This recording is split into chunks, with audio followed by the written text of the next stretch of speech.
Bezrat Hashem, the Zohar this morning speaks about Biyoma Shevi'ah de Chag. He speaks about the 7th day of Chag HaSukkot. Siyuma de Dina B'alma, this is the day when the judgment is finished, Upitkin Nafkim in Bet Malka, and the notes come out from the king, the house of the king. Which means what? We prayed the whole Elul. We prayed Rosh Hashanah, we prayed Kippur, we prayed also Sukkot. And then at the end of this time, after 51 days, comes a day called Hoshana Rabbah. Like we say in the prayer in the Tehillim, Ana Adonai Oshia Na. Na, in the Valerical number, is 51. Nun is 50, Aleph is 1. 51. We're asking Hashem, please Hashem, save us. And write us in the good books on Na, on 50th one day, right? And he says, that's it. Everything is signed, everything is sealed, and all the messengers go out. The messengers are the angels. Now, what do we do exactly on Hoshana Rabbah? We stay up a whole night, we study Torah, and then at the end, after praying Shachrit, we take 5 branches of willow, right, of willow trees, and we go outside and we bang the 5 branches on the floor. What is the representation? What is the insinuation of banging 5 branches of willow branches, right, on the floor? So basically, 5 branches represent 5 measures of din, of judgment. So what does it mean? Look at our fingers. We have 5 fingers on the right hand. We have 5 fingers on the left hand.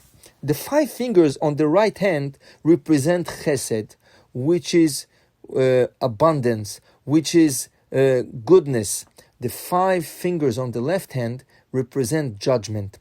That's why you're not supposed to cross your fingers together and put them one on top. Always you put the right hand on top of the left hand, but you don't put your fingers one intertwined, one into the other, because you're mixing chesed and din, and this is not something good to do. The same thing, says the Zohar, when you say Tachanun, LeDavid Elecha Adonai Nafshi Esa, you be very careful never to put your palm of the hand, which is the right hand, on top of your forehead. He says, Chaz v'shalom, the din, everything, all the sins are written in the palm of the hand and on the forehead. And when you put the two together, a person, Chaz v'shalom, can pass away doing his prayer. So this is very dangerous. That's why Sephardim, when it comes to Nefilat Apayim, when we say Asham nu baganu gazanu, this is Tachanun, and after that we said Le David Elecha Adonai Nafshi Isa, we sit straight and we don't put our head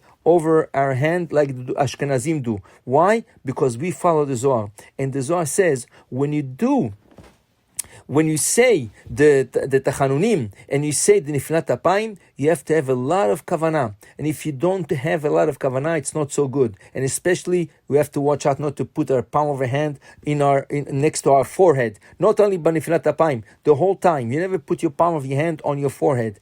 And because of that, we're sitting straight and we're just reading the Psalm, right? Le David Elecha Nafshi Esa, Psalm 25, right? And if we had kavanah, it's good. And if not, it's like reading one pasuk of Tehillim.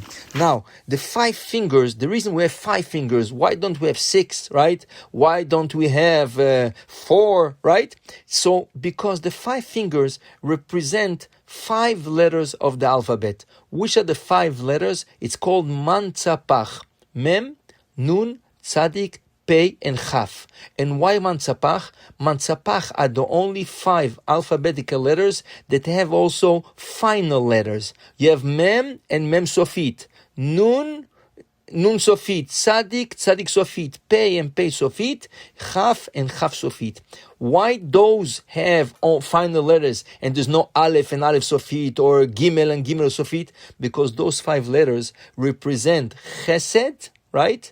And Din. Right? Chesed and Din. And that's why the final letters represent the Din.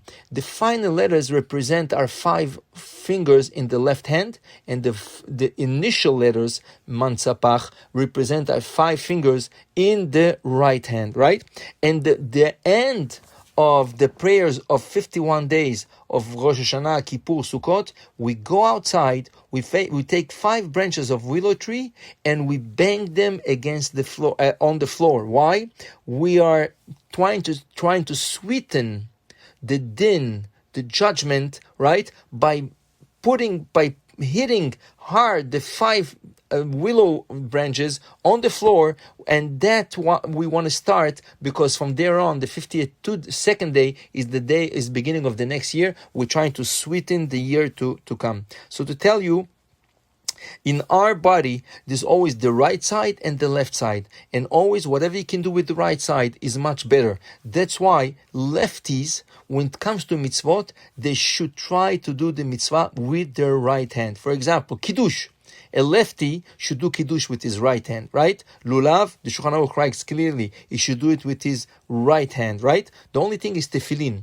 Tefillin for lefties must be put on the right hand and cannot be switched around. The same thing for a righty. Somebody is righty, and let's say he has a cast on his left hand, he is not allowed to put the tefillin shel yad on the right hand. He can put tefillin shel rosh by itself, but not together with tefillin shel yad, because he has a cast, right? And also depends where is the cast. Sometimes you could put tefillin with a cast, sometimes you can't. You should ask your rabbi what to do exactly. But to tell you, the right is the chesed and the left is the judgment, the din, and we're not supposed to mix the two together. Have a great day. Baruch Adonai leolam. Amen ve'amen.